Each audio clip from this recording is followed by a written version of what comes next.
lequel Jésus est appelé par les Juifs Ben Estad, c'est-à-dire le fils de la prostituée. Il est également appelé imposteur, et je pense que toute personne qui a étudié le Talmud et les autres livres, il connaît le sort qui est réservé à Jésus-Christ. Donc les Juifs ne reconnaissent pas en lui comme étant leur Messie, ils ne croient pas en lui. Et ils disent donc au moment où nous parlons pour les Juifs, Jésus serait en enfer, n'est-ce pas, où il serait en train, n'est-ce pas, de subir les conséquences de son imposture en tant que faux Messie. Donc ils l'ont carrément sous-estimé. Quant aux chrétiens, ils l'ont surestimé. C'est-à-dire aujourd'hui, comme je venais de le dire ici, il y a des chrétiens, ils sont pitoyablement divisés sur la personne de Jésus. Mais je pense qu'avec déjà mon co-débatteur qui est en face de moi, lui, il croit que Jésus est Dieu. N'est-ce pas? Il croit que Jésus est Dieu. D'où le thème de la divinité de Jésus. D'où le thème de la divinité de Jésus. Qu'il est à la fois Dieu, Fils de Dieu, ainsi de suite. Est-ce que vous comprenez? Et ils vont plus loin, les chrétiens. Mais nous, les musulmans, nous avons une position du juste milieu. Nous ne disons de Jésus que ce qu'il a dit de lui-même. C'est pourquoi aujourd'hui, j'aimerais dire à mon co-débatteur qui est en face de moi que personne d'entre nous ne saura être plus éloquent que Jésus-Christ lui-même pour nous départager sur cette question. Parce que le premier point, comme disent les sages, le premier point, le point de départ pour connaître quelqu'un, il vous reste 2 minutes, consiste à l'interroger pour savoir ce qu'il dit de lui-même. Jésus a prêché. Et si réellement nous aimons Jésus, Jésus a dit dans Jean chapitre 14, verset 24, celui qui ne m'aime pas ne garde pas mes paroles. Donc j'aimerais ici que les frères me prouvent son amour envers Jésus-Christ en se référant, n'est-ce pas, à ses propres déclarations, en me présentant les propres déclarations de Jésus-Christ qui lui conféreraient, n'est-ce pas, les droits à la divinité. Mais moi j'ai dit, ça n'existe, il n'y a aucun verset sortant de la bouche de Jésus-Christ dans l'évangile qui lui confère les droits à la divinité. Les gens sont simplement victimes de la constipation spirituelle. Donc ils digèrent mal la Bible. D'accord, vous avez fait 4 minutes, alors 4 minutes évangélistes. Il me 1 minute. 1 minute vous aviez encore. Ah bon, je vais... vous allez accentuer. La minute qui est restée. Donc pour nous, ce que nous aimerions faire comprendre à nos frères, c'est que Jésus-Christ est un prophète de Dieu. Il est un messager de Dieu, l'un des plus grands messagers de Dieu. Nous croyons à lui, nous croyons à sa naissance miraculeuse, nous croyons au miracle qu'il a opéré par la permission de Dieu. Il est cité plus de 79 fois dans le Saint-Coran, comme nous n'avons jamais cessé de le dire. Mais là où ça ne marche pas entre nous et nos frères chrétiens, c'est que nous disons Jésus-Christ n'est pas Dieu. Parce que lui-même ne s'est jamais présenté comme étant Dieu, et le Dieu qu'il a envoyé ne l'a jamais présenté comme étant Dieu. Donc les musulmans seront très satisfaits d'entendre de la bouche de leurs frères Sunni, qui est un Africain comme nous, parce que nous sommes là, nous aurons entre nos mains des livres qui ont été un livre qui est destiné aux Juifs. Alors nous devons faire très attention de les regarder à travers des lunettes africaines ou congolaises. Donc nous serons satisfaits, très contents d'entendre de la bouche de notre frère les versets qui sortent de la bouche de Jésus-Christ qui lui confère le droit à la Super. Allez, frère évangéliste sunnite. Bon, rapidement, monsieur le journaliste, je voudrais balayer 2 choses avant d'entrer dans le vif du sujet. Il a dit que les chrétiens sont lamentablement divisés. Mais succinctement, je voudrais présenter ici 3 Corans qui concernent les musulmans. Un Coran des Ahmadiyya et un Coran de l'islam dans lequel ils sont. Et ici, j'ai un autre Coran. Donc, et si vous lisez ces 3 livres-là, il y a des contradictions beaucoup. Mais ce n'est pas le thème d'aujourd'hui. S'il veut, eh bien nous engagerons un débat sur ça, sur les contradictions, et il sera sérieusement renversé. Bien. Une autre chose que je voudrais balayer. Jésus-Christ est ce Dieu qui a pris la forme humaine. Selon Philippiens 2, chapitre 5, Jésus-Christ est mort. Puisqu'il a parlé, il a dit que le Dieu ne peut pas se faire massacrer par sa propre création. Mais Jésus-Christ n'est pas mort en tant que Dieu. Il faut qu'il lise Ésaïe 53. Là, il s'agit, Ésaïe 53 parle de la mort du Christ. Parce que Colossiens 2,9 dit, en lui, il y avait la plénitude de la divinité. Donc Jésus a joué plusieurs rôles. Donc il s'embrouille dans la Bible, et c'est avec raison que le Coran dit que si vous avez des difficultés à comprendre la parole, consultez les chrétiens. C'est avec raison. Mais je voudrais qu'on aille rapidement dans le vif du sujet. Dieu s'est toujours révélé aux hommes dans sa théophanie et dans ses attributs. On n'a pas besoin que Dieu dise que je suis Dieu pour qu'on croie. Parce qu'aujourd'hui, il y a des gens qui se font passer pour des dieux. Il y a des gens même qui se font dernièrement en RDC. Lui connaît, c'est un Congolais de l'autre côté. Il y a un candidat qui s'est autoproclamé président. Mais le prophète Mukungubila. Non, un autre pendant les élections là. D'accord. Alors, il s'est autoproclamé président. Mais comme il n'a pas les attributs d'un président, il ne l'est pas. Donc ce n'est pas le fait de dire que je suis Dieu qu'on l'est. Il faudrait que vous ayez les attributs de Dieu pour que vous soyez Dieu. Bien.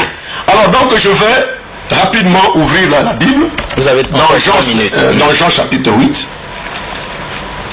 Jean chapitre 8, verset 56 à 58.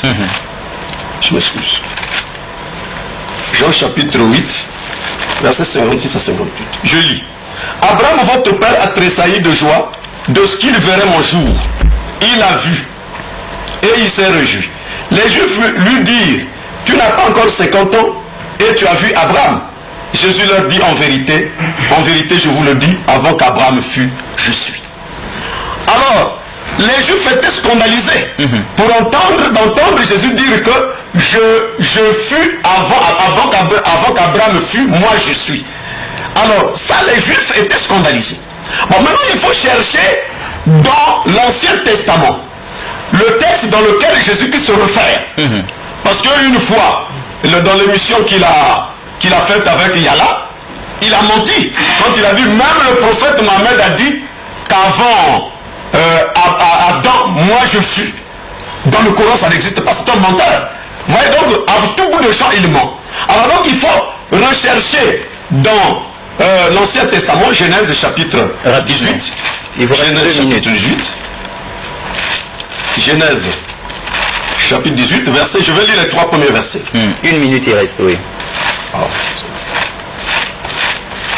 Genèse chapitre 18.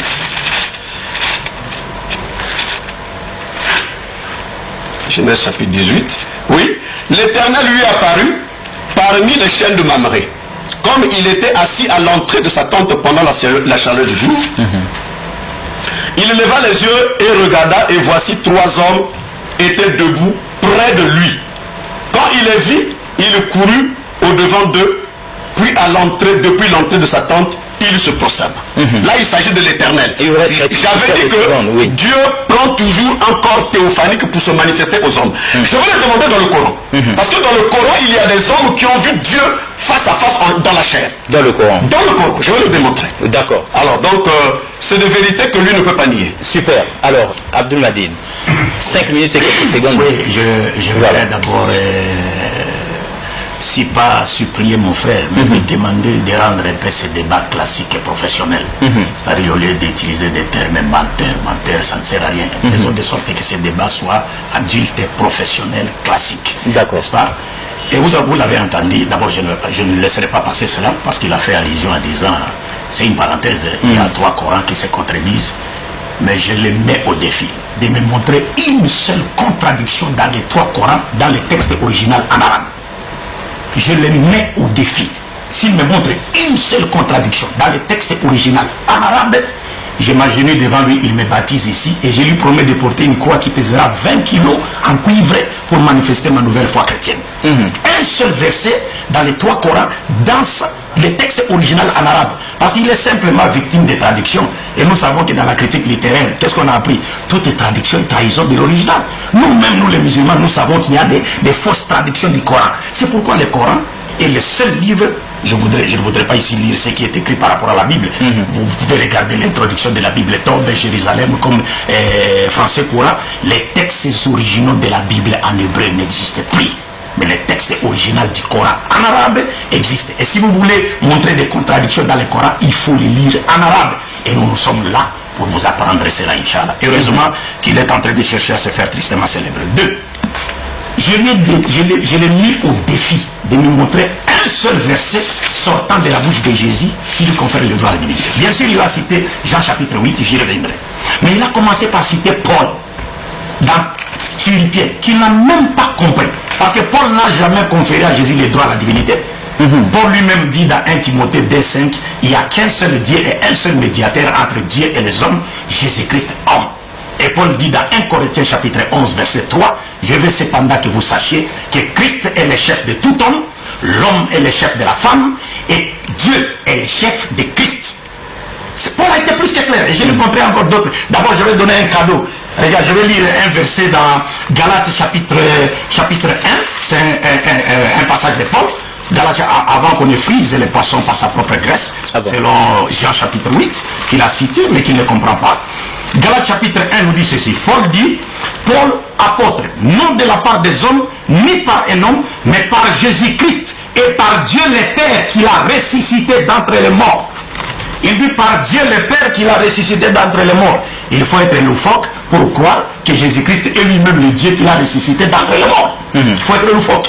Parce que Paul dit par Jésus et par Dieu le Père qui l'a ressuscité d'entre les morts. Qui a ressuscité Jésus d'entre les morts? C'est Dieu le Père. Selon la croyance des chrétiens et selon la croyance de Paul. 2. Il cite Jean chapitre 8 qu'il ne comprend pas. Maintenant on va lui donner une petite leçon. Je vais prendre le même chapitre 8. Vous avez 2 minutes pour le faire. Je commence au verset 37, au verset 40 de Jean. Et puis, verset 40, Jean chapitre 8, verset 40. Écoutez ce que Jésus dit dans le même passage. Il dit ceci, s'adressant aux Juifs. Mais, maintenant, vous cherchez à me faire mourir. Moi, un homme qui vous ai dit la vérité que j'ai entendue de Dieu. Cela, Abraham ne l'a pas fait. Vous faites les œuvres de votre Père. Il lui dit, nous ne sommes pas des enfants illégitimes, nous avons un seul Père, Dieu. Jésus-Christ leur dit, si Dieu était votre Père, vous m'aimeriez, car c'est de Dieu que je suis sorti et que je viens. Je ne suis pas venu de moi-même, mais c'est lui qui m'a envoyé. Ça, c'est toujours dans Jean chapitre 8. On pouvait lire jusqu'au verset 57, là où il a paracité. Maintenant, quel est l'essence de Jean chapitre 8? Le verset là où il a dit, quand Jésus dit, avant qu'Abraham me fît, moi je suis. Ça veut dire quoi, mon cher frère? Je vous ai dit, votre problème, c'est que vous regardez la Bible avec des lunettes congolaises ou africaines. Alors que Jésus était destiné aux Juifs. Il faut comprendre la terminologie juive. Vous avez cité Genèse chapitre 18. Il vous reste 1 minute. Il peut récupérer le temps. Parce que nous sommes là pour instruire les gens, n'est-ce pas? Il peut récupérer la minute. Vous avez cité Genèse chapitre 18 qui n'a rien à voir avec Jésus. D'ailleurs, vous ne verrez nulle part dans Genèse 18 là où Abraham a tressailli de joie quand les 3 hommes lui sont apparus. Nulle part. Parce que Jésus a dit, Abraham a tressailli de joie quand il a vu mon jour. Mais dans Genèse 18, vous ne verrez nulle part là où Abraham a tressailli de joie. Mais il était malheureux parce qu'il a plaidé en faveur du peuple de Sodome et Gomorrhe. Il était malheureux. 2. Les Juifs sont là. Ça, c'est la Bible des Juifs. Si vous voulez, on peut la lire en hébreu, parce que vous l'ignorez. Ça, c'est la Bible des Juifs. Écoutez ce que Rashi, le grand commentateur juif, dit par rapport à ces versets. Rapidement, il vous reste des poussières dessus. Il va récupérer. Nous sommes là. Non. Je voudrais qu'on respecte le temps. Je voudrais qu'on respecte le temps. Non. Mais on va pas perdre. Avec le respect du temps. Vous reviendrez Si c'est comme ça, moi aussi je vais tirer en langue. Non. Il n'y a pas de problème. 5 minutes, c'est Si bon. c'est comme ça, moi aussi je vais tirer en langue. Je vous en prie. Je vous en prie, on respecte le temps. Je vous en prie, respectez le temps. Si c'est comme ça, je tire en langue et je vous laisse passer. On est sur la Bible. Je vous en prie. Restez sur la Bible des Hébreux. Restez sur la Bible de 5 minutes de ce côté. Je vous en prie. D'accord. 5 minutes là. Les choses évoluent. Vous aurez de nouveau la parole, vous reviendrez sur ça. S'il vous plaît. Là, vous allez vous entraîner dans les 5 minutes. Je vous ai pas interrompu. Vous avez débordé largement votre temps. Il m'a interrompu. Vous avez largement débordé votre temps. Bon, qu'est-ce qu'on peut faire là si vous ne Quand on comprenez a pas? besoin de connaître la vérité, Oh, mais ça. même si c'est un aveu d'échec. Monsieur le journaliste, c'est un aveu d'échec. Si quelqu'un si vous attendez, on revient dans le débat, il doit respecter le journaliste. Voilà, on se va. Vous allez consommer votre temps. Si vous revenez, moi je tire en langue. D'accord. Ok, ça va. Alors, 5 minutes. donc, je vais le corriger. Quand il dit que la Bible dit que Dieu a ressuscité Jésus-Christ d'entre les morts. Vous savez, la Bible, pour la comprendre, il faut être un homme révélé. Je vais vous lire Jean chapitre 2, verset 19. Jean chapitre 2, verset 19. Là où Jésus-Christ lui-même dit, Jésus-Christ est en train de dire que détruisez ce temple et je le rebâtirai. Détruisez ce temple. Il parlait de qui? Il parlait de lui-même. Il devait mourir et ressusciter le 3e jour. Donc c'est des choses qu'il ne comprend pas. Alors, pour ne pas retarder les choses, je disais que Dieu se révèle aux hommes dans la théophanie. Il prend un corps et il se révèle. Je vais prendre le Coran chapitre 15, versets 52 à 60. Je vais lire rapidement. Quand ils ont entendu, donc ici il s'agit d'Abraham. Quand ils entrèrent chez lui, ils dirent salam. Il dit, nous avons peur de vous. Donc c'est Abraham qui dit. Ils dirent, n'aie pas peur. Nous t'annonçons une bonne nouvelle, la naissance d'un garçon plein de savoir. Il dit, m'annoncez-vous cette nouvelle alors que la vieillesse m'a touché? Que m'annoncez-vous? Il dit, nous t'annonçons la vérité, sois donc de ceux qui ne désespèrent pas. Il dit, tu désespères la miséricorde de ton Seigneur, sinon les égarer. Il leur dit, que voulez-vous, ô envoyés? Abraham dit à ces visiteurs-là, il les appelle les envoyés. Alors, les envoyés d'Allah, il dit, en vérité, nous sommes envoyés à des gens criminels. Ce sont ces envoyés qui parlent, à l'exception de la femme de Lot, que nous sauverons tous, sauf sa femme. Nous, Allah, les invités qui se présentent à Abraham, disent que nous sommes Allah. Nous, Allah, avons déterminé quel sera du nombre des exterminés. Vous voyez, au départ, quand ils visitent Abraham, ces gens-là se présentent comme envoyés de Dieu. Alors que c'est Dieu lui-même. À la suite de temps, Dieu vient révéler son identité à Abraham. Il dit que nous, Allah, avons décidé que sa femme sera du nombre des exterminés. Vous voyez, donc c'est des choses qu'il ne comprend pas. J'ai toujours dit que Dieu prend une forme d'homme. Il prend toujours un corps théophanique pour se manifester, pour se révéler aux hommes. Alors ici, c'est Dieu lui-même. Selon Genèse 18 que nous avons lu. Ici, c'est la Bible là-bas. Ici, au départ, ces gens-là se présentent comme envoyés. Est-ce que lui peut comprendre ça? C'est un mystère de Dieu que lui ne peut pas comprendre. Vous voyez, toutefois que les choses le dépassent lui, vous voyez qu'il va s'en prendre dans sa barbe, il va commencer à tirer sa barbe comme ça. Parce qu'il est dépassé par les choses. Il ne peut pas comprendre ces choses-là. Il n'y a que nous qui sommes révélés. Là, il ne peut pas me dire le contraire. C'est son propre livre. Il vous reste une minute. Ces envoyés-là se présentent à Abraham comme envoyés de Dieu. Mais à la suite des temps, au fur et à mesure qu'ils causent avec Abraham, ces envoyés-là dévoilent leur identité. Il dit, nous Allah avons décidé quel sera du nombre des exterminés. Vous voyez que, monsieur le journaliste, c'est plutôt lui, pour utiliser son propre terme, c'est lui qui souffre de la constipation. C'est lui qui souffre de la constipation. Parce que son propre livre n'arrive pas à le comprendre. Moi, je suis obligé de lui expliquer son propre livre. Vous voyez donc, c'est malheureux pour un musulman comme ça, qui n'arrive pas à comprendre les choses de son propre livre. Super. Alors, 5 minutes. Ça va, je pense que, encore une fois, je me répète en disant, rendons les débats adultes et professionnels et classiques. J'étais en train de parler de Genèse chapitre 18, parce que les gens prennent la liberté avec la Bible, en disant, citant Genèse 18, Abraham a vu mon Dieu, il a tressailli de joie. Je dis que dans Genèse, vous ne verrez nulle part Abraham tressaillir de joie. Nulle part. Et ceux qui ont visité Abraham dans la Bible comme dans le Coran, ce sont des anges. Quand vous parlez de la théophanie, vous ne comprenez pas la théophanie, je vais vous aider à comprendre cela. Ça, c'est le commentaire des Juifs, et Jésus a dit dans Matthieu chapitre 23, versets 1 à 3, les scribes et les pharisiens sont assis dans la chair de Moïse, faites tout ce qu'ils vous diront, mais n'imitez pas leurs actions. Être assis dans la chair de Moïse, c'est-à-dire maîtriser la Torah de Moïse. Si vous voulez comprendre la Torah, allez chez les Juifs. Alors, le verset dit ceci, voici 3 hommes, Rachi explique le grand commentateur, Rabbi Moshe ben Yitzhak. Rachid dit, un pour annoncer la bonne nouvelle concernant Sarah, Michaël, un pour détruire Sodome, Gabriel, un pour guérir Abraham, Raphaël.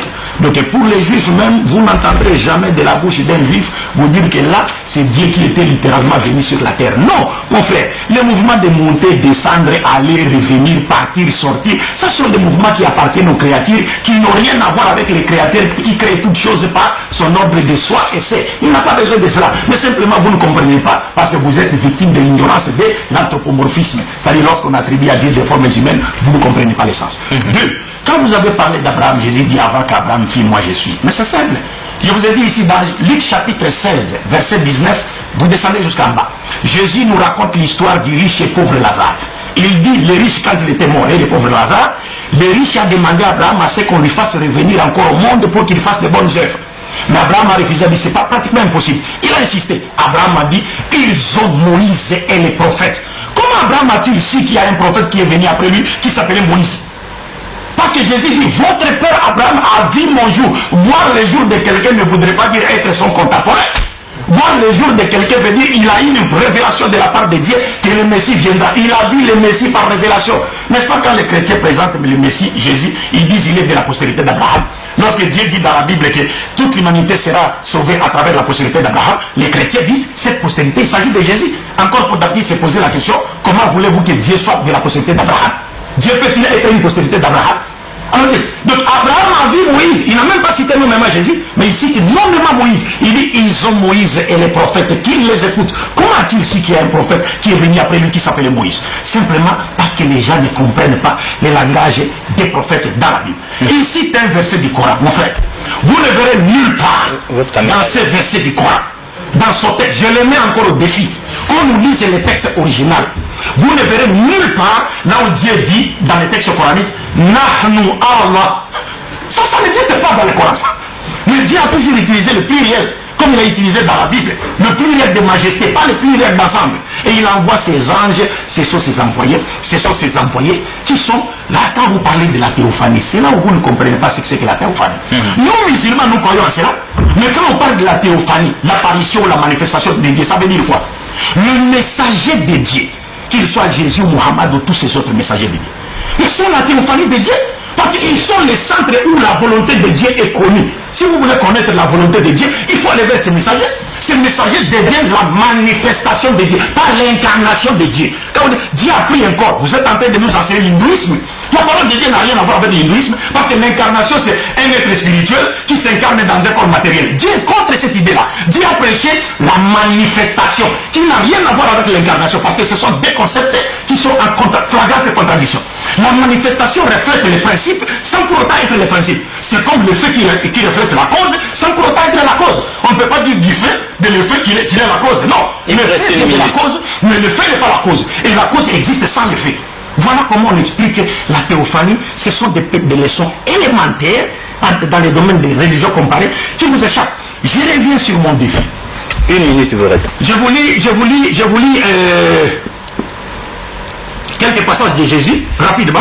Matthieu chapitre 10, verset 40. Jésus dit, celui qui vous reçoit me reçoit, et celui qui me reçoit reçoit celui qui m'a envoyé.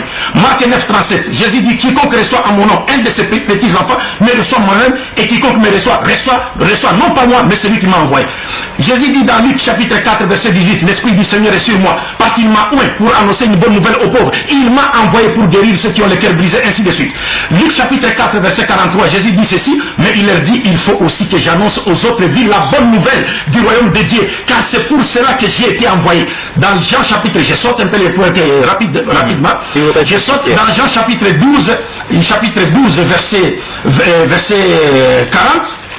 Jésus dit ceci, 44 à 50, Jésus dit, or, Jésus s'était écrié, celui qui croit en moi, croit non pas en moi, mais en celui qui m'a envoyé. Et celui qui me voit, voit celui qui m'a envoyé. Je suis venu comme une lumière dans le monde, afin que quiconque croit en moi ne demeure pas dans les ténèbres. Si quelqu'un attend mes paroles et ne les garde point, ce n'est pas moi qui le juge, car je ne suis pas venu pour juger le monde, mais pour sauver le monde. Celui qui me rejette et qui ne reçoit pas mes paroles à son juge. La parole que j'ai annoncée, c'est elle qui le jugera au dernier jour, car je n'ai point parlé de moi-même. Mais le Père qui m'a envoyé m'a prescrit lui-même ce que je dois dire et annoncer, et je sais que son commandement est la vie éternelle. C'est pourquoi les choses que j'ai dit, je les dis comme le Père me les a dites. Mon cher frère, je termine. 5 minutes, c'est fini. Non, mais c'est fini, on a été tolérant. Regardez, 5 minutes, vous allez conclure. Vous terminez, vous avec une phrase. C'est malheureux quand une phrase à toi.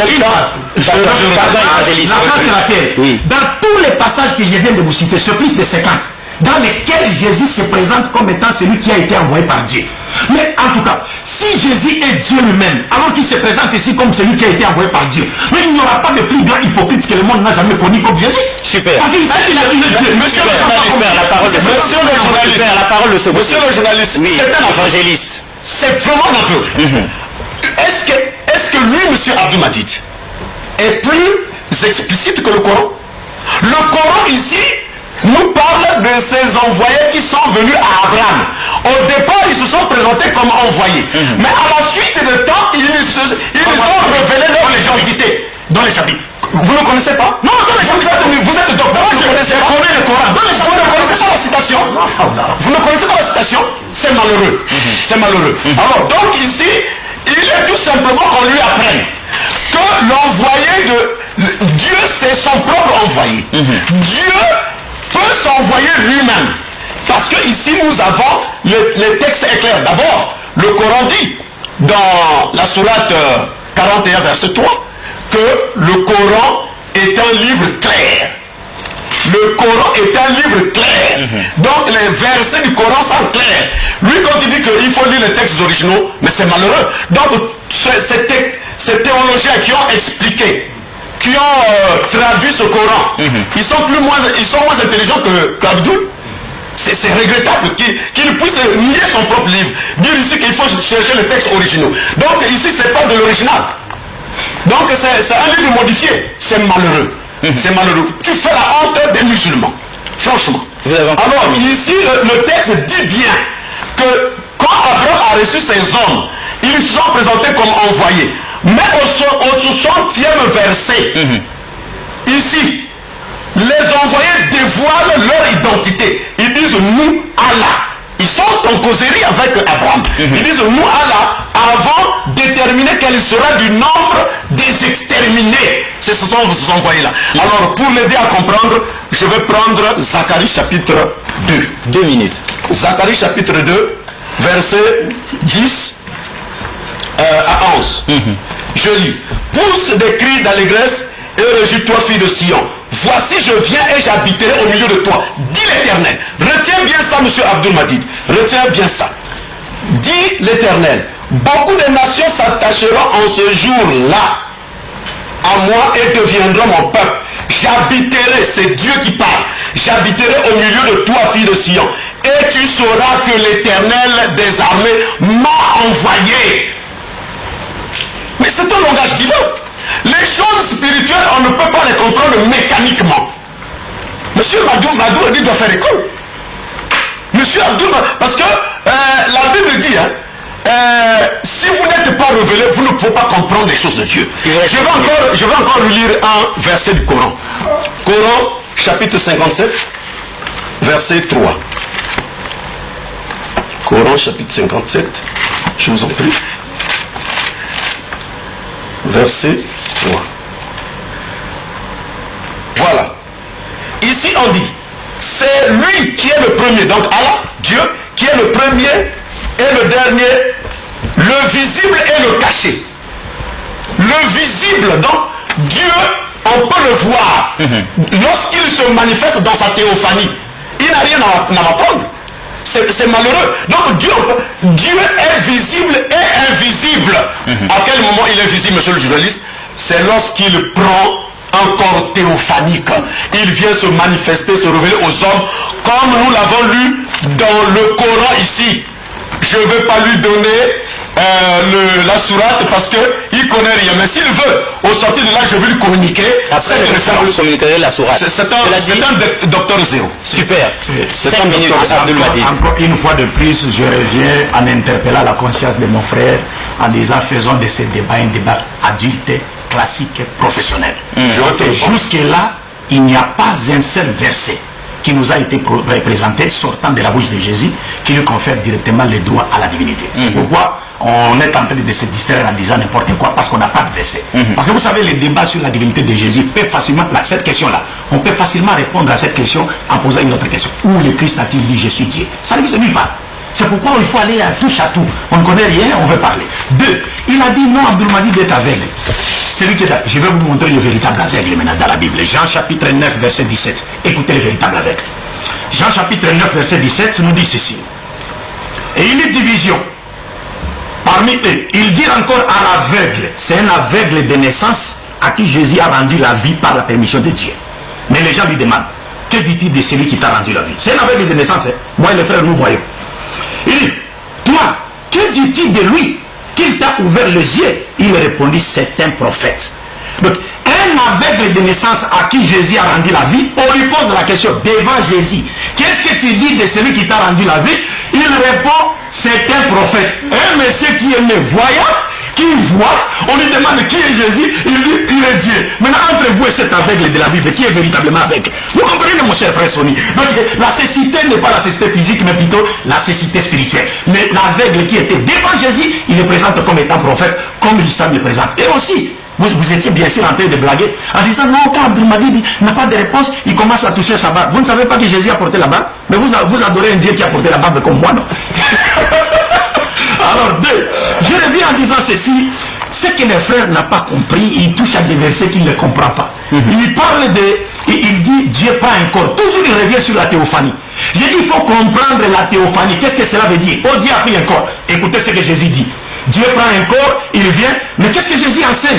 C'est le Christ lui-même, parce que nous aimons Jésus plus que les chrétiens. C'est pourquoi nous nous référons toujours à ces paroles, pour confirmer la justesse de ce que nous sommes en train de dire. Qu'est-ce que Jésus dit ici, au verset 37? Il dit ceci.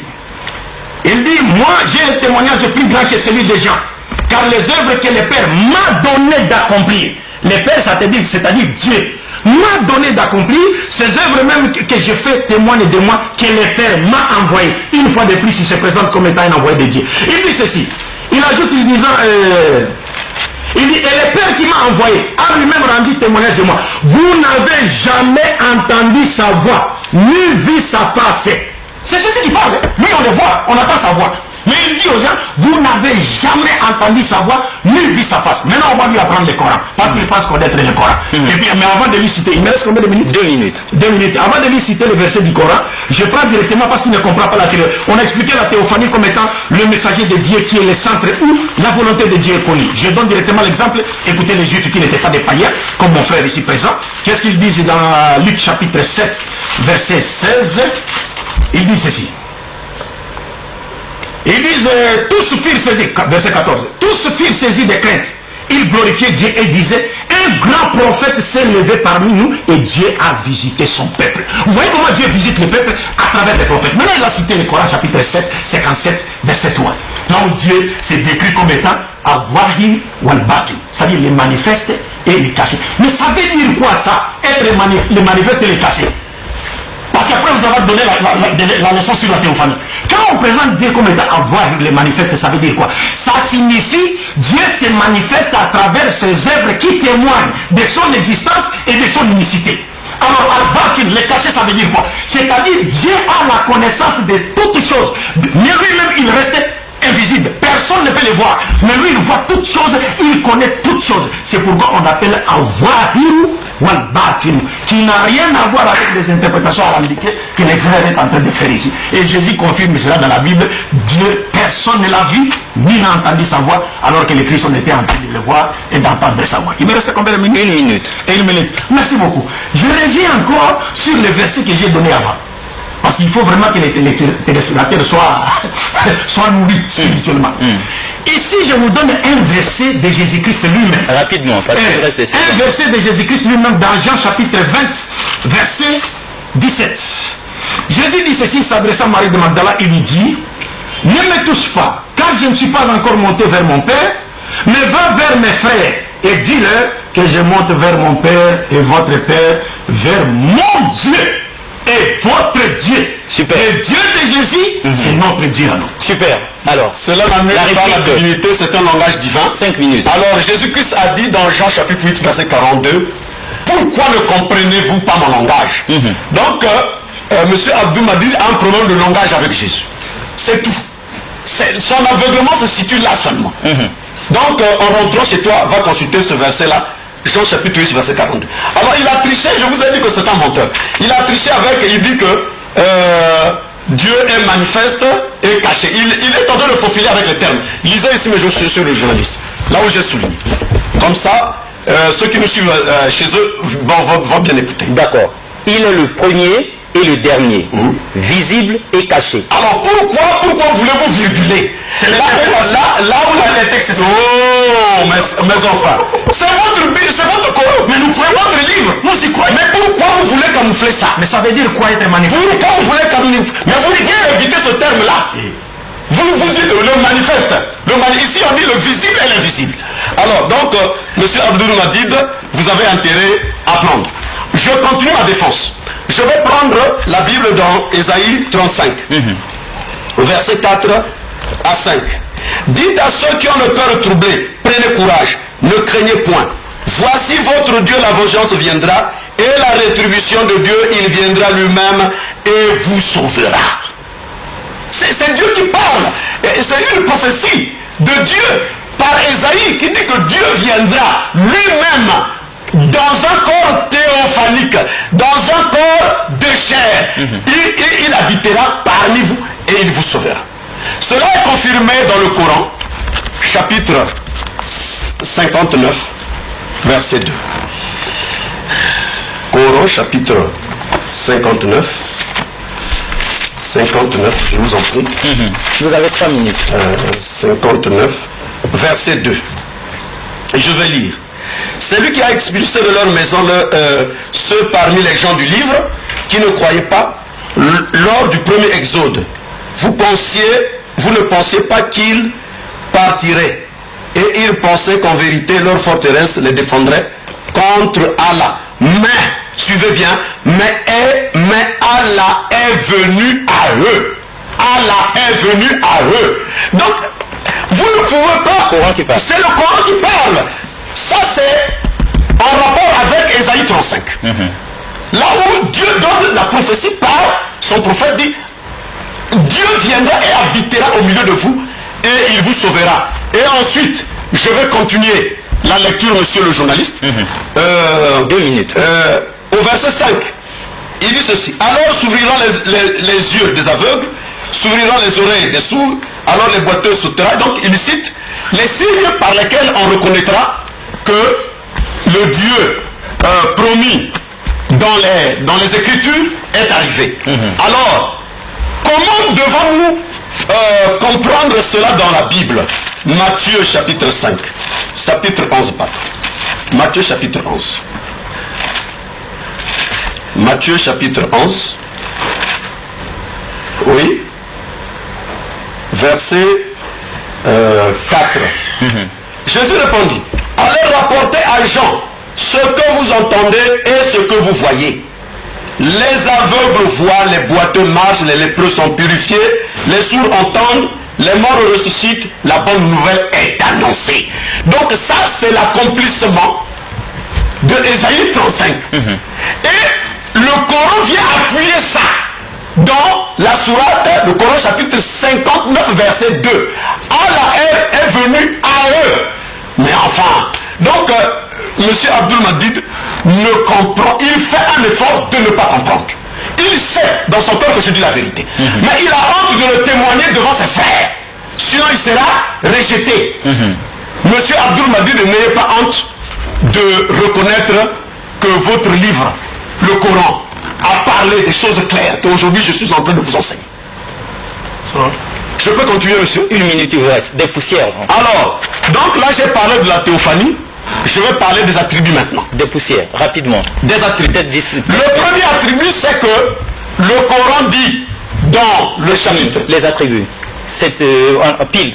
Oui, j'ai cru avoir oublié un verset là, parce qu'il avait cité Zacharie chapitre 2, verset 10 à 12, qui n'a rien à voir avec la venue littéralement d'un prophète. Nous avons la traduction juive et la langue hébraïque à côté, et vous verrez que sa traduction qu'il a lue est la traduction de la Bible à Jérusalem, de Jérusalem plutôt, et celle-ci, la traduction des Juifs, la traduction de Rabbinat, il y a une contradiction de la traduction. Donc s'il y a des contradictions de la traduction, nous devons lire les textes originaux et faire l'analyse du texte original. Mais écoutez ce que les Juifs écrivent dans la traduction de Zacharie, qui est un livre qui n'est pas destiné aux chrétiens parce que ça fait partie de l'Ancien Testament. Les chrétiens le lisent seulement pour leur culture. Hola, hola, fuyez du pays du Nord, dit l'Éternel. Car comme aux 4 vents du ciel, je vous ai dispersé, dit l'Éternel. Hola, Sion, sauve-toi, toi qui demeures avec la fille de Babel. Oui, ainsi parle l'Éternel Tsebaoth. Donc il y avait Tsebaoth, à la poursuite de l'honneur, il m'a envoyé. Si vous lisez ici, il m'a envoyé. Ici, il est question du prophète. On est en train de parler d'un prophète que Dieu envoie. Et il termine toujours ces phrases en disant, dit l'Éternel, dit l'Éternel, dit l'Éternel. Et les Juifs, jamais, vous ne verrez chez les Juifs, on vous dit ici, c'est l'Éternel lui-même qui était venu. Simplement parce que les gens sont victimes de la constipation spirituelle. La preuve, c'est laquelle? Regardez ici. Moi, je suis parfaitement d'accord avec lui quand nous lisons des passages qui nous parlent de la venue de Dieu. Je suis d'accord avec lui. Mais je dis, qu'est-ce que cela signifie? Lui, il s'accroche au littéral. Ça veut dire, au lieu d'être vivifié par l'esprit, il se laisse massacrer par la lettre. Il pense que Dieu va venir littéralement comme ça. Mais non, c'est pas ça. Qu'est-ce que signifie la venue de Dieu dans le langage des prophètes? Rappelez-vous que dans l'Ancien Testament, dans Genèse, Joseph a dit aux enfants d'Israël, l'Éternel vous visitera. Quand l'Éternel viendra vous visiter, vous vous emporterez avec vous mes eaux. Mais cette visite de l'Éternel s'est réalisée comment? Avec l'envoi de Moïse qui était venu pour libérer les enfants d'Israël. La venue de Dieu, ce n'est pas une venue physique, mon frère. Je vous ai dit ici que Dieu n'a pas besoin de faire des mouvements d'aller, venir, monter. Ça sont des mouvements qui appartiennent aux créatures. Mais il faut chercher à comprendre. Encore une fois, soyez reconnaissants que vous êtes en train de prendre des leçons gratuitement ici, sur le type de religion comparée. Vous restez sur le littéral. L'Éternel est venu. Mais oui, il est venu, mais qu'est-ce que signifie la venue de l'Éternel? C'est là le problème. Bon, vous avez cité Matthieu, chapitre 11. Vous avez cité le verset 4. Regardez toujours dans Matthieu, c'est Jésus-Christ qui vous parle. Toujours dans Matthieu. C'est le même Jésus. Au chapitre 11 que vous avez cité. Écoutez le verset 25. C'est que Jésus dit maintenant. Toujours dans Matthieu. Jésus dit ceci. Ça. En ce temps-là, Jésus prit la parole et dit, je te loue, Père, Seigneur du ciel et de la terre, de ce que tu as caché ces choses aux sages et aux intelligents et de ce que tu les avais révélées aux enfants. Il s'adresse à qui? À Dieu. Je te loue, Père, c'est-à-dire je te loue, Dieu, Seigneur du ciel et de la terre. C'est Dieu qui a créé le ciel et la terre. Rabbu samawati wal ardi. Mais quand les frères me parlent de la venue littérale de Dieu, directement il devient comme un païen. Parce que dans Actes des Apôtres, chapitre 14, à partir du verset 8 jusqu'à 20, c'est là où nous lisons que quand Paul et Barabbas ont accompli un miracle, ils ont guéri un impotent, n'est-ce pas? Les païens voyant cela, ils ont dit de Paul, les dieux sont descendus sur la terre sous forme humaine. C'est la même chose. Ils croient que Jésus est Dieu venu sur la terre sous forme humaine, comme les païens. C'est pourquoi dans les anciens dictionnaires, vous trouverez le mot pagano-chrétien, c'est-à-dire des doctrines qui sont similaires et au christianisme et au paganisme. Je prends maintenant un autre verset de Jésus. Dans Jean chapitre 11, pour montrer un peu aux frères ce qu'il ignore. Et ça sont des cours gratuits vraiment. Alors, il dit quoi? Lors de la résurrection de Lazare, écoutez ceci. Lazare meurt, Jésus vient, il apprend que son ami est mort. D'abord, il ignore même le lieu où son ami a été enterré. Il fallait que quelqu'un le prenne par la main pour aller lui montrer là. C'est comme ça, c'est comme s'il ignore le jour du jugement dernier. Lui-même l'a dit dans Marc chapitre 12, verset 32. Il dit le jour du jugement dernier, le jour dernier, personne n'est connu, ni les fils, ni les anges, si ce n'est le Père. Il ignore. Non, pas encore. Il a beaucoup parlé. Alors, Jésus arrive ici, mon frère, avant de ressusciter Lazare. Jésus lève les yeux au ciel. Il dit, Père, je sais que tu m'exauces toujours.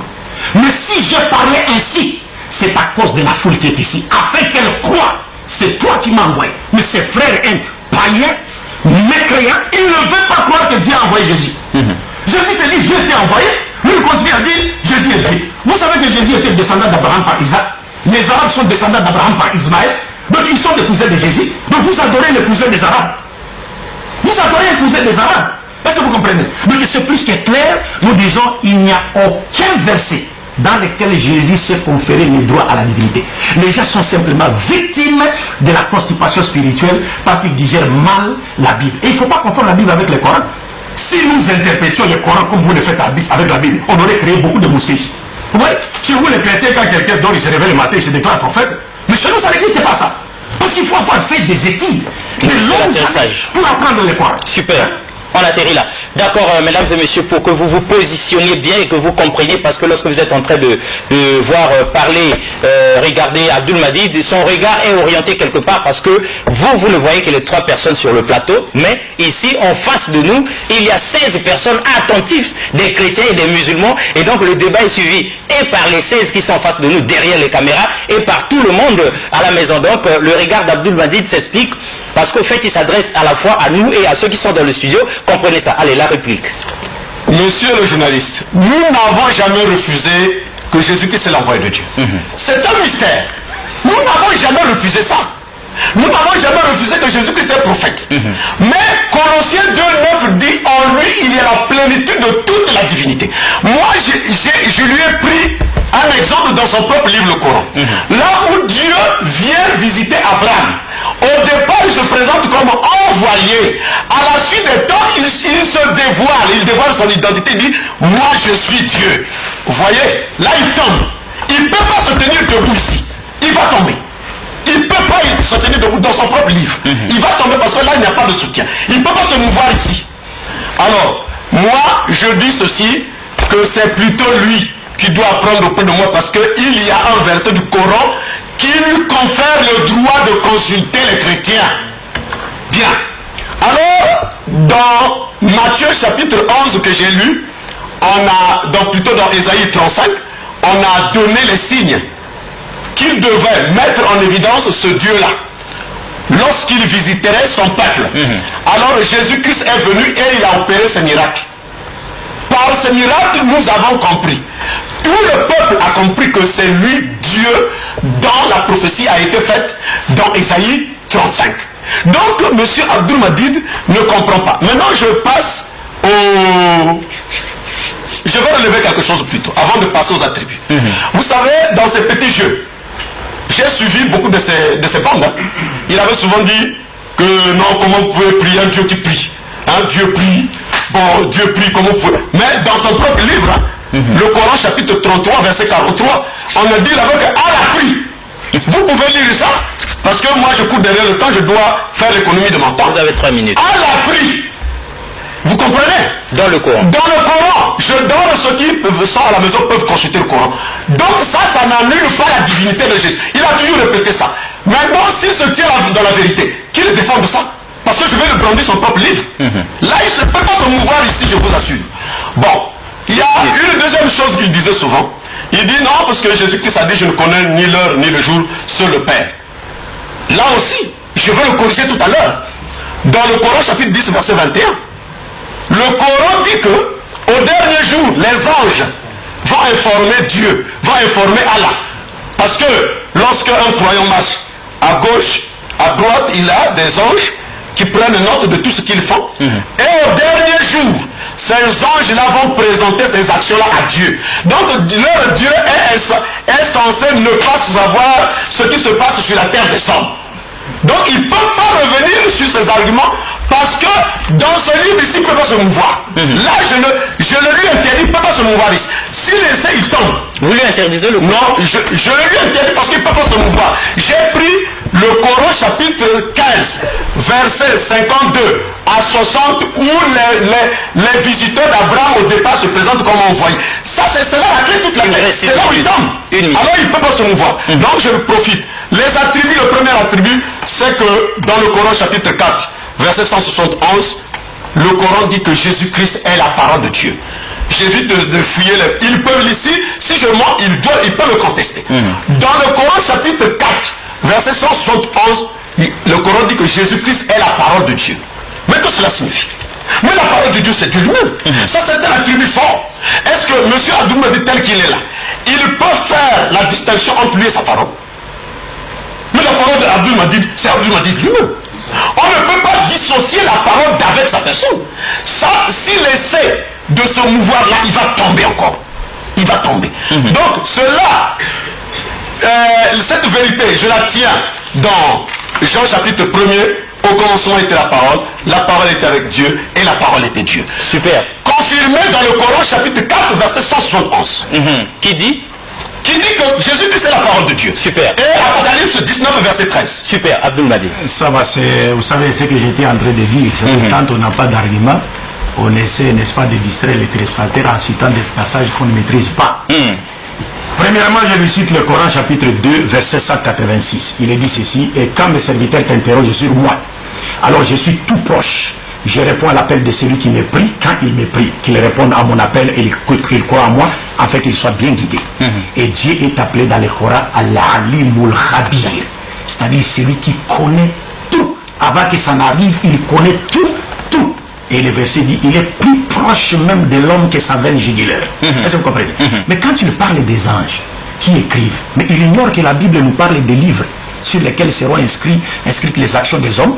Apocalypse chapitre 20, verset 12. Parce qu'avant d'arriver la paille qui est dans l'aile de ton ami, on dit d'abord la poutre qui est dans ton nez. La même chose est dite dans la Bible, sauf que dans la Bible, on ne vous dit pas qui écrivait cela. C'est le Coran seul qui vous dit, parce que Dieu a créé beaucoup d'anges. Les anges ont leur rôle à jouer. Le Coran nous dit qu'il y a des anges qui prennent note. Mais la Bible nous parle, tout comme dans le livre de Malachie, comme le livre de Daniel, Daniel chapitre 7, on vous dit, on a ouvert les livres, on a regardé les actions, tout ce que les hommes faisaient sur la terre, on a regardé et les hommes ont été jugés sur base de quoi? De leurs actions. Je prends... Vous avez 4 minutes encore. Oui. Apocalypse chapitre 20, verset 12. C'est ça ici.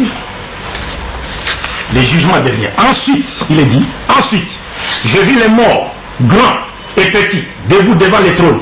Des livres furent ouverts. Et notre livre encore fut ouvert, le livre de vie.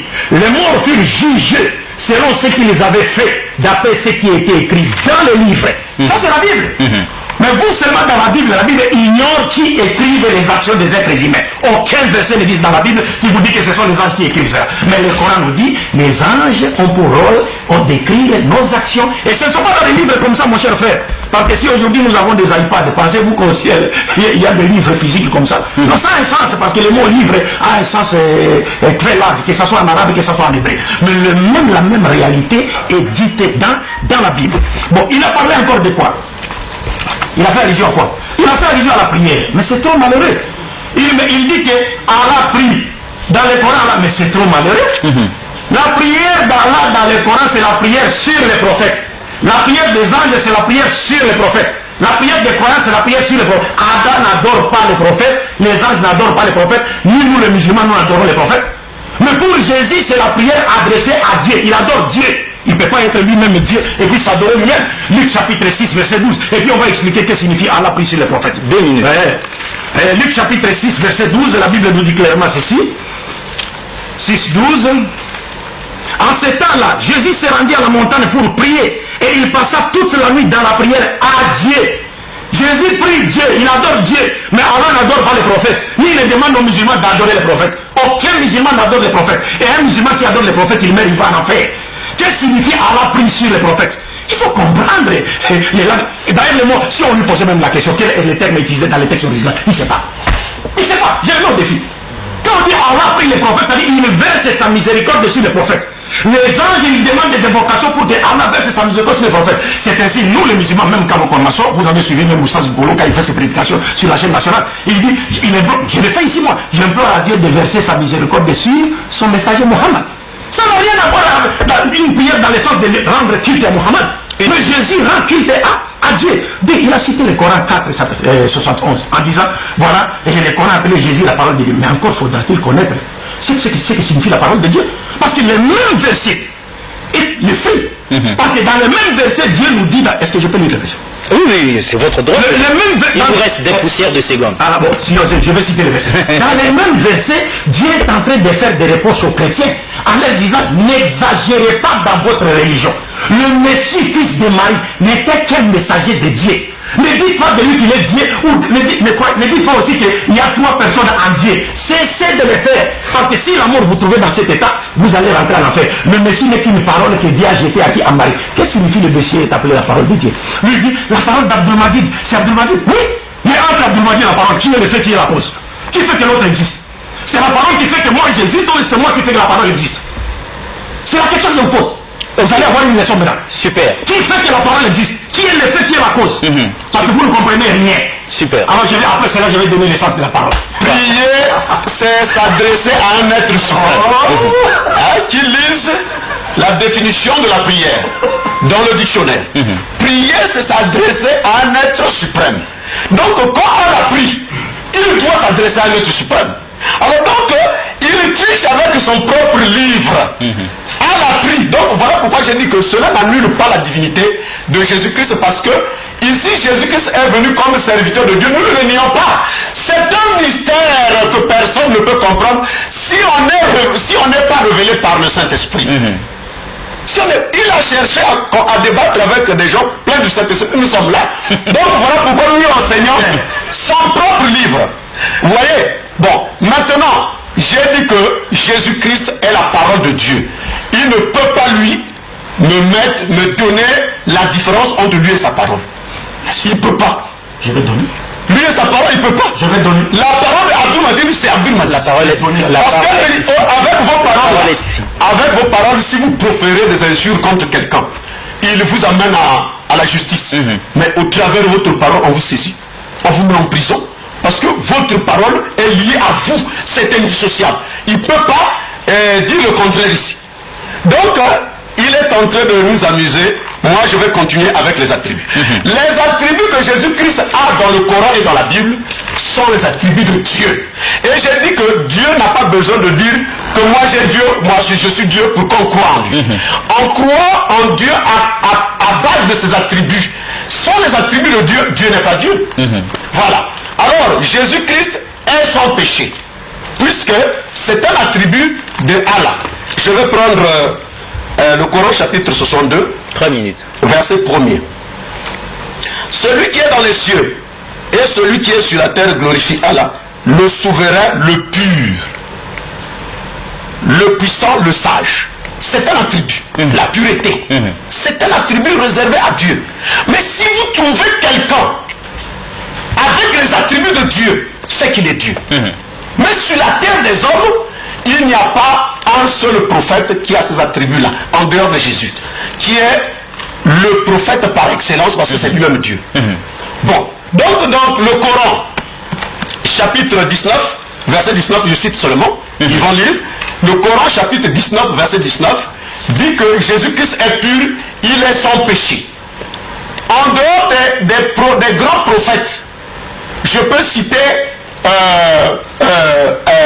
Abraham, je peux citer Moïse, je peux citer David, je peux citer Mahomet. Tous ceux-là ont des péchés. J'ai des références dans le Coran. Dans le Coran. Dans le Coran, j'ai des références. Parce que le temps le manque. Alors, vous avez 2 minutes encore. Pour Abraham, vous pouvez prendre le Coran, chapitre 26, verset 82. Je passe. Donc, c'est pour vous dire que si Jésus-Christ a les attributs de Dieu, c'est qu'il est Dieu. Il n'y a pas à faire débat. On reconnaît Dieu par ses attributs. C'est pas parce que quelqu'un vient dire moi je suis Dieu. À Kinshasa, partout ailleurs, il y a des hommes qui se passent pour Dieu. Est-ce que c'est pour autant dire qu'ils sont des dieux? Ils ne sont pas de Dieu. Le fait de dire que je suis Dieu, vous ne l'êtes pas si vous n'avez pas les attributs. Donc il ne doit pas amuser la galerie comme ça. Donc Jésus-Christ est ce prophète qui n'a pas de péché. Alors que Mahomet, puisque l'autre jour j'ai donné la sourate 48 verset 2, il a tenté de dribbler. Je lui donne encore une deuxième référence. Sourate Coran chapitre 40 verset 55. Qui dit implore le pardon pour tes péchés. Voilà, implore le pardon pour tes péchés. Donc il y a eu une différence parce qu'eux ils veulent ramener Jésus-Christ au niveau d'un simple prophète. Voilà pourquoi, pour établir la divinité de Jésus, je suis obligé de parler des autres prophètes pour marquer la différence. Parce qu'il n'y a que lui qui a ces attributs-là. 1. Il est la parole de Dieu. 2. Il est sans péché. Le troisième attribut, je ne sais pas s'il y a encore le temps. Vous avez des poussières. Le troisième attribut, Jésus-Christ a le pouvoir de pardonner les péchés. Ça, c'est un attribut d'Allah. Si vous lisez dans le Coran, Coran chapitre 39, verset 53, on dit que Allah pardonne tous les péchés. Mais si nous rentrons dans la Bible, qu'est-ce que Jésus-Christ dit dans Matthieu chapitre 9, verset 6? Il dit, mon fils, que tes péchés te soient pardonnés. Donc il a eu pardonné les péchés. Et dans Marc chapitre 2, verset Marc chapitre 2, verset 7. C'est l'atterrissage, oui, il dit. Marc chapitre 2, verset 7, Jésus-Christ a pardonné les péchés des hommes.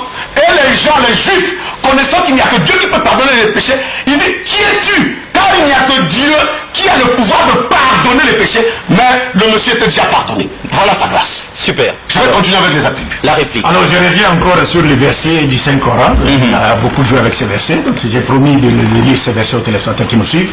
C'est Coran chapitre 4, verset 171 qui dit ceci. Aux gens du livre, entre parenthèses chrétiens. C'est dans le même verset qu'il lit nous, Allah, il y a une parenthèse que tu ne trouveras pas dans les textes originaux. Parce qu'Allah utilise toujours les nous dans le Coran, les nous de majesté, pas d'ensemble. Et le Coran te montre clairement que ceux qui ont été envoyés chez Abraham, c'était des anges, pas Dieu. Mais ils viennent parler au nom de Dieu. Alors, c'est comme l'ange qui a parlé à Agar, il a dit, je multiplierai ta postérité. Ce n'est pas l'ange qui multipliera, c'est Dieu qui multipliera. Mais il fait un discours direct au nom de qui? Au nom de Dieu, mais il ne comprend pas cela parce qu'il est victime de la constipation spirituelle. Coran chapitre 4, verset 171, aux gens du livre, entre parenthèses chrétiens, parce qu'on fait allusion à eux ici, n'exagérez pas dans votre religion. Et ne dites d'Allah que la vérité. Le Messie Jésus, fils de Marie, n'est qu'un messager de Dieu. Sa parole qu'il envoya à Marie est un souffle de vie venant de lui. Croyez donc à Allah et à ses messagers et ne dites pas toi, cessez, ce sera meilleur pour vous. Allah n'est qu'un Dieu unique. Il est trop glorieux pour avoir un enfant. C'est à lui qu'appartient tout ce qui est dans les cieux et sur la terre et Allah suffit comme protecteur. Jamais le Messie ne trouve indigne d'être un serviteur d'Allah, ni les anges rapprochés de lui. Et ceux qui trouvent indigne de l'adorer et s'enflent d'orgueil. Et il les rassemblera tous vers lui. Le Messie, c'est un messager. Lorsqu'on a le Coran appelle Jésus la parole de Dieu, c'est simplement parce que Jésus a été conçu dans l'utérus maternel, dans la ventre de Marie, sans l'intervention du gamète mâle, rien que par l'ordre créature de soi et c'est, comme cela est dit également dans l'évangile de Luc, où l'ange s'est présenté devant Marie en lui disant, tu deviendras enceinte. Marie a dit, mais comment cela serait-il possible au moment où aucun homme ne va toucher? L'ange dit, non, mais rien n'est impossible à Dieu. Quand il décide de quelque chose, ça arrive. C'est pourquoi on a appelé Jésus la parole de Dieu, parce qu'il a été conçu miraculeusement, sans l'intervention du gamète mâle. Le Coran nous parle de 4 miracles, la 4 façons dont Dieu a créé la race humaine. Adam sans père, sans mère, il n'a pas goûté à la face comme Jésus, il n'est pas resté dans les liquides amniotiques d'une femme comme Jésus, il n'a pas rendu sa mère impure comme Jésus. Selon la Bible, Jésus a rendu sa mère Marie impure pendant 7 jours par sa naissance. Et Job chapitre 24, verset 4 à 6 nous dit, le fils de l'homme est impur, le fils de l'homme n'est qu'un vermisseau. Donc, mais Adam est sorti adulte, Ève n'avait pas de mère, de père et de mère. Adam était considéré comme son père parce qu'il a été tiré de son côté, à l'exemple de la mère à Ève. Jésus qui est né sans père avec une mère, et nous qui naissons selon la loi commune avec des pères et des mères. Regardez maintenant, le frère vient encore pour dire, il dit, mais parmi les preuves qui montrent que Jésus est Dieu, mais ça m'étonne, hein? C'est-à-dire quand Jésus lui-même dit, Père, je fais cela pour que la foule croie que tu m'as envoyé, ses frères ne veulent toujours pas croire. Et quand Jésus dit, je monte vers mon Dieu, qui est votre Dieu, ses frères ne veulent toujours pas croire. Et il dit, c'est un mystère. Oui, mais c'est un mystère, c'est le mystère de l'ignorance et de l'apostasie. C'est comme les Indiens qui croient que la vache qu'ils adorent est une divinité. Quand les Indiens adorent la vache, ils pensent que la vache est un dieu. Mais à côté des Indiens, en Inde, moi j'étais en Inde, les musulmans prennent la vache, les gorges et la bouffent. Pendant que les Indiens les adorent la vache. Donc, et quand les frères, regardez un peu encore, toujours montrer qu'il ne connaît pas même la Bible. 2 minutes. Il dit, Jésus a dit, encore une des preuves de sa divinité, Jésus avait le pouvoir de pardonner les péchés. Mais qui lui a donné ce pouvoir? Selon la Bible. Mais Jésus dit, tout pouvoir m'a été donné, mais par qui? Mais c'est Dieu qui lui a donné ce pouvoir. Et même quand Jésus reviendra, comme le dit Paul, on va lire dans 1 Corinthiens chapitre 15, verset 28, qui nous parle du retour de Jésus. Et Paul dit quoi à propos de Jésus, à qui Dieu avait donné le pouvoir? Il dit ceci, et ça c'est un verset Katagurum. C'est un verset Katagurum. Il dit ceci, et lorsque toutes les choses lui seront soumises, alors le Fils lui-même, c'est-à-dire Jésus, sera soumis à celui qui lui a soumis toutes les choses, afin que Dieu soit en tout et pour tous. Jésus avait le pouvoir de pardonner les péchés, mais il a eu ce pouvoir de qui? De qui le détient-il? Mais de Dieu, c'est Dieu qui lui a donné le pouvoir. Si le président Sassou donne le pouvoir à l'un de ses ministres, d'autres ministres devient le président Sassou. Mais le président Sassou qui lui a donné le pouvoir, il a le pouvoir de lui arracher le pouvoir qu'il lui a donné. Et c'est ça fait de lui le président Sassou. Voilà comment les gens prennent la liberté avec la Bible. Il vient maintenant, il dit quoi? Il dit, bon voilà, il me reste une minute. Il y a un point là qui m'a un peu échappé là, auquel il a fait allusion là. Il parle de Jésus, il dit, Jésus est Dieu parce qu'il avait le pouvoir de pardonner les péchés. C'est ce que je venais de le dire ici. Et il dit, il n'a pas commis de péché. Mais est-ce qu'il a défini le péché? La Bible, si je lui montrais des gens qui n'ont pas commis de péché ici, qu'est-ce qu'il dira? Qu'il me définisse seulement le péché, je vais lui montrer des gens qui n'ont pas commis de péché dans la Bible ici. Ils existent là.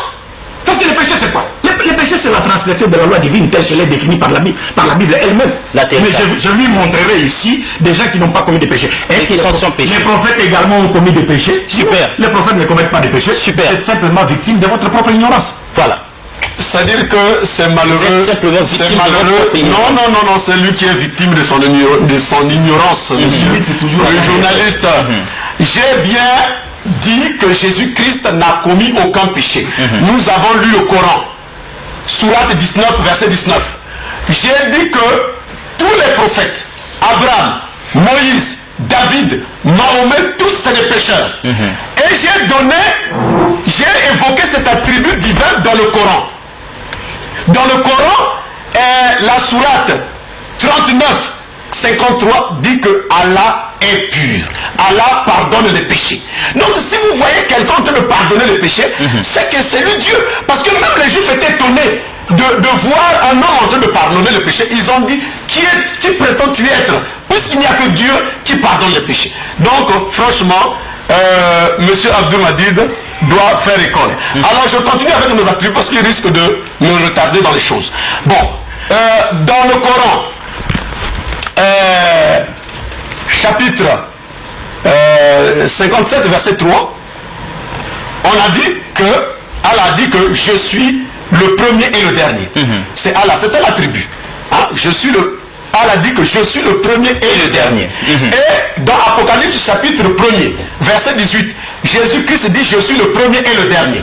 Dans la Bible, au chapitre Ésaïe 48, verset 12, Dieu dit je suis le premier et le dernier. Donc je suis en train d'établir des attributs de Dieu que Jésus-Christ a. Quel est, en dehors de Jésus, quel est cet autre prophète qui a dit je suis le premier et le dernier? En dehors de Jésus-Christ, qui est cet autre prophète qui a dit que moi je peux pardonner les péchés? Il n'y en a pas. Est-ce que Maman a pardonné les péchés? Est-ce qu'Abraham a pardonné les péchés? Est-ce que David a pardonné les péchés? S'il a des versets, qui nous les donne? Mais moi je donne cet attribut-là qui est un attribut divin. Qui est un attribut de... Donc il ne peut pas nier ça. Il est devant une telle évidence qu'il ne peut pas s'en échapper. Il ne peut pas s'en échapper. Donc je suis en train de donner les attributs de Jésus-Christ. Vous avez tout le temps, vous avez encore 3 minutes. Ah, je suis en train de donner les attributs de Jésus-Christ qui sont les attributs divins. Alors, je donne encore un 5e attribut. Jésus-Christ a le pouvoir de modifier la loi. Il a le pouvoir de modifier la loi, de changer le cours des événements. Il a ce pouvoir-là. Donc, si vous lisez le Coran chapitre 3, verset 50, Jésus-Christ dit, je vous rends licite une partie de ce qui vous était interdit. Parce que nous savons que ne peut modifier la loi que le législateur, celui qui conçoit la loi, celui qui l'a conçue. Il n'y a que lui qui a le pouvoir de modifier la loi. Mais si vous voyez Jésus-Christ dans Matthieu chapitre 5, verset 38 à 39, Jésus-Christ dit, vous avez appris qu'il a été dit œil pour œil, dent pour dent. Mais moi je vous dis de ne point rendre le mal par le mal. C'est-à-dire que Jésus-Christ vient modifier cette loi. Et le Coran, je vais lire dans le Coran chapitre 2. 2 minutes. Dans le Coran chapitre 2, verset 106. Le Coran chapitre 2, verset 106. Bon, je vais lire le Coran, chapitre 2, verset 106. Vous pouvez lire, consulter le Coran à la maison. Si nous abrogeons un verset quelconque, nous en apportons un meilleur. Ça, c'est Allah qui parle. Si nous abrogeons un verset quelconque, nous en apportons un meilleur. Vous voyez que cet attribut n'est réservé qu'à Dieu, qu'à Allah. Mais Jésus-Christ, dans le Coran, chapitre 3, verset 50, il dit, je vous rends licite une partie de ce qui vous était interdit. Donc, il défait la loi. Ce qui revient à dire que c'est lui Dieu. Parce qu'il n'y a que Dieu qui a conçu sa loi. Il n'y a que lui qui peut la défaire. Aucun prophète ne l'a fait. Donc ce sont les attributs divins que aucun prophète n'a eu. Et M. Abdul Hadi ne peut pas nous contredire. Bon, le 6e attribut, je ne sais pas si j'ai entendu. Le 6e attribut que Jésus-Christ a, il a le pouvoir d'envoyer les prophètes. Il a le pouvoir d'envoyer les prophètes. Si vous lisez Matthieu chapitre 23, verset 34, il est dit, c'est pourquoi je vous envoie des prophètes, des sages, des scribes. C'est lui. S'il n'était qu'un envoyé, M. Abdul Hadi, si Jésus n'était qu'un simple prophète, comment pouvait-il parler comme ça? Mais ça, c'est un langage divin. Quand vous niez ça, c'est extrêmement dangereux. C'est l'atterrissage. C'est extrêmement dangereux quand vous niez ça. Non, moi, ça me fait vraiment plus que pitié. C'est-à-dire quand je vois que la personne... Et nous sommes à 10 minutes de la fin de l'émission. La personne s'acharne à ne pas comprendre. Quand il dit clairement que Jésus a le pouvoir de pardonner les péchés, il dit ça a été clair dans la Bible. C'est-à-dire tout pouvoir m'a été donné par mon Père, c'est-à-dire par mon Dieu. S'il pardonne le péché, mais qui lui a donné ce pouvoir? Mais c'est Dieu. Mais ça ne change rien. Parce qu'il ne le faisait que pas de son propre gré, mais c'est parce que c'est Dieu qui lui a conféré ce pouvoir. Où est le mal? Parce qu'il a pardonné le pouvoir. Le péché par le pouvoir qui lui a été conféré par Dieu, il devient Dieu. C'est le même Dieu qui lui a donné ce pouvoir. Est-ce que vous comprenez? Et quand vous dites, bon, Jésus, parce que dans les mêmes versets du Saint-Coran qu'il est en train de lire, parce qu'il les comprend, les chapitres même les contredit, parce que les mêmes versets disent, Warasoulani la Bani Israël, c'est un messager de Dieu aux enfants d'Israël, Dieu dit, je l'enverrai aux enfants d'Israël. Tout le contexte est clair. C'est Dieu qui l'envoie. Et quand Jésus vient pour déclarer une loi caduque, une loi qui existait avant lui, mais ça c'est le propre des messagers de Dieu. Parce qu'en Israël, il y a les prophètes qui n'apportent pas la loi et les messagers qui apportent la loi, qui peuvent déclarer également caduque une loi qui est passée devant. Mais qui lui a donné ce pouvoir-là de déclarer caduque une loi qu'on a révélée avant lui? Mais c'est Dieu. C'est pourquoi Jésus te dit dans Jean chapitre 14, verset 24, celui qui ne m'aime pas ne garde point mes paroles, et la parole que vous entendez n'est pas de moi, mais du Père qui m'a envoyé. Qu'il pardonne le péché, qu'il déclare caduque certaines lois qui ont été révélées avant lui. Mais par le pouvoir de qui? C'est par le pouvoir de Dieu. Vous ne pouvez pas comprendre cela. Donc, ce que je reviens encore, parce qu'il faut, avec ce genre de personnes, comme Jésus le disait, il faut leur parler en parabole pour qu'ils comprennent. Et vous avez 4 minutes encore pour le faire. Si le président Sassou confère le pouvoir, son excellence le président Sassou, que Dieu le garde, confère un pouvoir, n'est-ce pas, à un ministre, et le ministre va, il pose des actions par le pouvoir qui lui a été conféré par le président, il devient le président. Mais ça veut dire quoi ça? Si vous ne pouvez pas comprendre ce que je suis en train de dire par rapport à son excellence le président Sassou, vous allez comprendre des choses spirituelles qui dépassent votre entendement. Le Christ a pardonné le péché, a fait ceci, cela par le pouvoir de Dieu. C'est pourquoi là, le verset que j'ai lu, on dit au dernier jour, il se soumettra lui-même à celui qui lui a soumis toutes choses. C'est ce que la Bible dit. Et quand les frères viennent, ils parlent, ils citent, il dit, Dieu, on a dit de Jésus qu'il est l'alpha et l'oméga. Parce qu'on ne veut pas rentrer dans les histoires de péché. Parce que j'attends son frère demain. Son frère. Ça, ça a rapport avec demain, le salut par Jésus, par Mahomet. Les prophètes ne commettent pas le péché. Parce que si nous les hommes, nous savons choisir ceux qui peuvent gérer nos entreprises et nos sociétés sans nous voler, n'est-ce pas? À combien plus forte raison Dieu ne saura-t-il pas choisir ses prophètes qui ne vont pas tomber dans les péchés? Les prophètes ne commettent pas les péchés, ils commettent des erreurs. Donc nous allons voir cela demain, Inch'Allah, si Dieu le veut. Je ne voudrais pas anticiper ici. Mais quand il revient, il dit, Jésus a dit, on a dit à Jésus qu'il est l'alpha et l'oméga. Oui, mais c'est vrai, c'est ce que la Bible dit. Il a cité l'Apocalypse. Est-ce qu'il a compris quelque chose? Parce que moi, mon problème avec lui, c'est qu'il y a des versets, c'est que nous, les musulmans, nous appelons ayat muhkamat, des versets qui sont clairs et d'autres qui sont mutashabihat, qui demandent une interprétation. Et les versets qui sont un peu apparemment ambigus doivent être interprétés à la lumière des versets qui sont clairs. Il a lu Apocalypse, avant que je ne lui explique cela, parce qu'il ne connaît pas. 2 minutes. Avant que je lui explique cela, il a lu Apocalypse. Regardez, je commence même le premier verset du livre de l'Apocalypse, qui est une révélation de Jésus. L'Apocalypse qu'il a lu dit ceci: voici la révélation de Jésus-Christ que Dieu lui a donnée pour montrer à ses serviteurs ce qui doit arriver. L'Apocalypse même dans lequel il s'est référé pour citer ce passage-là, c'est une révélation que Dieu a faite à qui? À Jésus. Comme Jésus lui-même de son vivant disait, je ne parle pas de moi-même, je vous dis tout ce que le Père m'a prescrit de vous dire. Toujours le même Apocalypse, chapitre 3, verset 12, qu'est-ce que Jésus dit? Toujours l'Apocalypse dit ceci: du vainqueur, je ferai une colonne dans le temple de mon Dieu, et il n'en sortira plus. J'écrirai sur lui le nom de mon Dieu et celui de la ville de mon Dieu, la nouvelle Jérusalem qui descend du ciel d'auprès de mon Dieu. C'est Jésus toujours qui parle. Je ferai de lui une colonne dans l'étape de mon Dieu. Jésus a son Dieu. Qu'est-ce que signifie l'alpha et l'oméga? C'est ce que les frères n'ont. 1 minute. Jésus dit je suis l'alpha et l'oméga. Mais Salomon a été appelé l'alpha et l'oméga dans la Bible. Vous n'avez pas vu ça? Qu'est-ce que cela signifie? C'est comme Jésus qui est appelé chef. Paul a dit, je veux cependant que vous sachiez, Christ est le chef de la femme.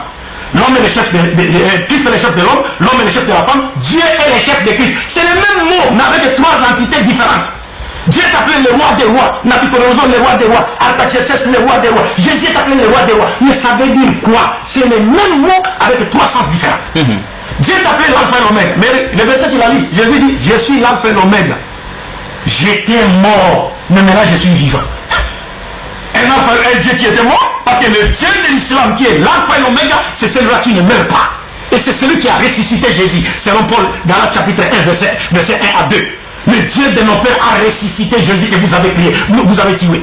Le Dieu de l'islam, l'alpha et l'oméga, le véritable, c'est celui-là qui a ressuscité l'alpha et l'oméga de notre frère, qui était mort et qui est maintenant vivant. Super. Pourtant, on n'a pas fini. Super. Pourtant, On n'a pas fini. il met en évidence son aveuglement. Voilà. Pourtant, je lui ai donné Jean 2, 19, qui dit que détruisez ce temple et je le rebâtirai.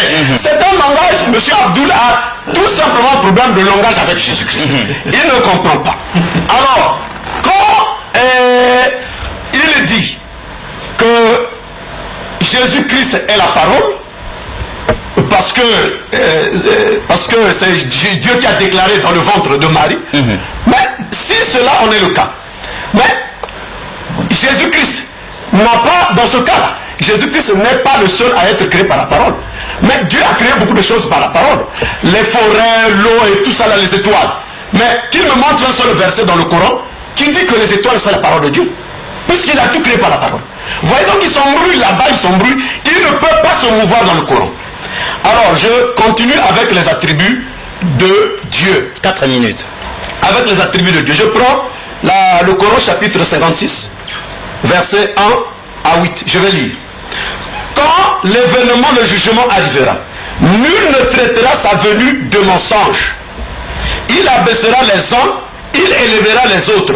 Quand la terre sera secouée violemment, des montagnes seront réduites en miettes et qu'elles deviendront poussière et éparpillées. alors vous serez en trois catégories. Les gens de la droite, que sont les gens de la droite? Les gens de la gauche, que sont les gens de la gauche? C'est ici, on parle de la venue de Dieu, la venue de Allah. Hein? Nul ne traitera sa venue de mensonge. Exactement, quand le Coran parle de gens de la gauche et des gens de la droite, je vais prendre ici Matthieu chapitre 25, verset 31 à 32. Vous allez trouver les déclarations de Jésus-Christ ici. C'est exactement ce que le Coran dit. Alors que le Coran parle du retour de Allah. Allah viendra et nul ne traitera sa venue de mensonge. C'est Allah, ce Dieu-là viendra en la personne de qui? Qu'il nous dise ici. Puisqu'il dit, nul ne traitera sa venue de mensonge. Qu'il nous dise, c'est Allah qui reviendra. Viendra en la personne de qui? Il sera incapable. Je vous assure. Bon, mais Matthieu chapitre 25, verset 31 à 32 dit ceci.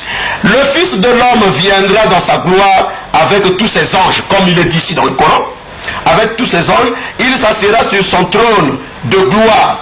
Toutes les nations seront rassemblées devant lui. Il séparera les uns d'avec les autres, comme le berger sépare les boucs d'avec les brebis.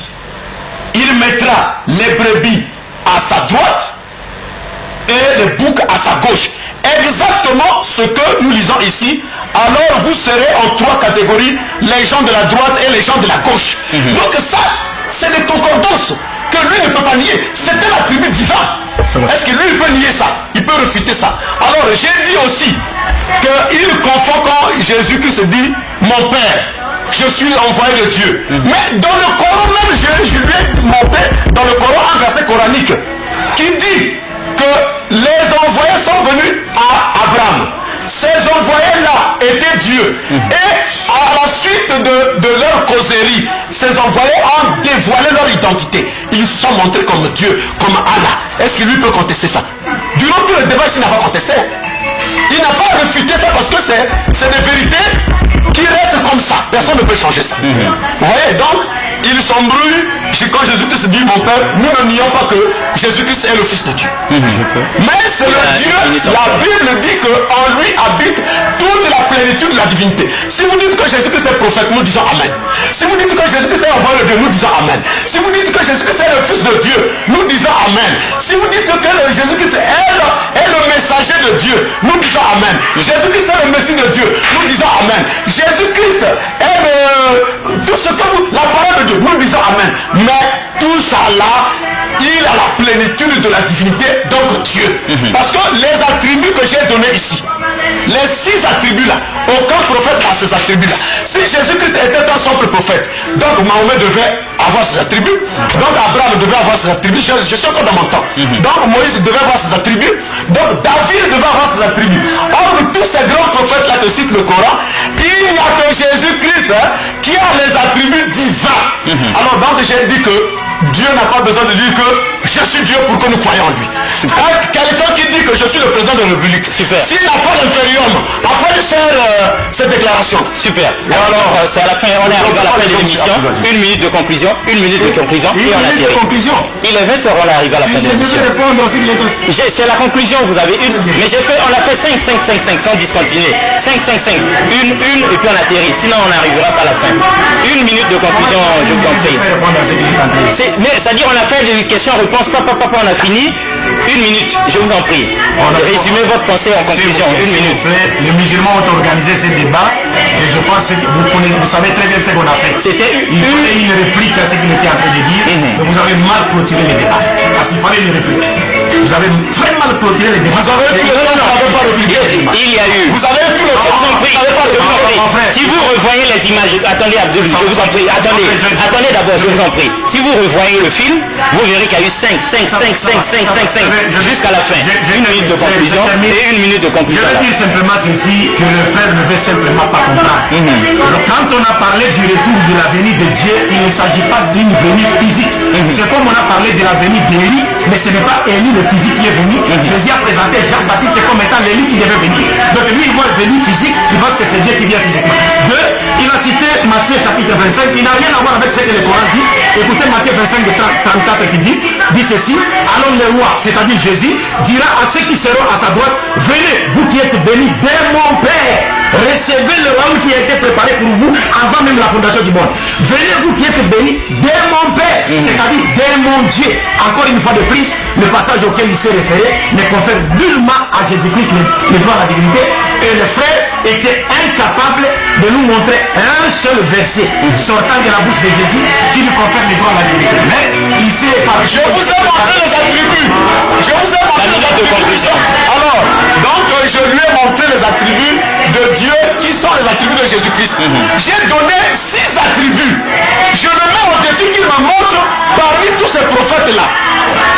Abraham, Moïse, David, Mahomet, qu'il me montre un des prophètes qui a les attributs ici dans le Coran comme dans la Bible, comme Jésus-Christ. Il n'y en a pas. Mais si vous trouvez quelqu'un qui réunit tous ces attributs-là, qui sont les attributs de Dieu, avant de donner ces attributs-là à Jésus-Christ, j'ai donné ces attributs, je donnais les références de ces attributs de Allah qui sont dans le Coran.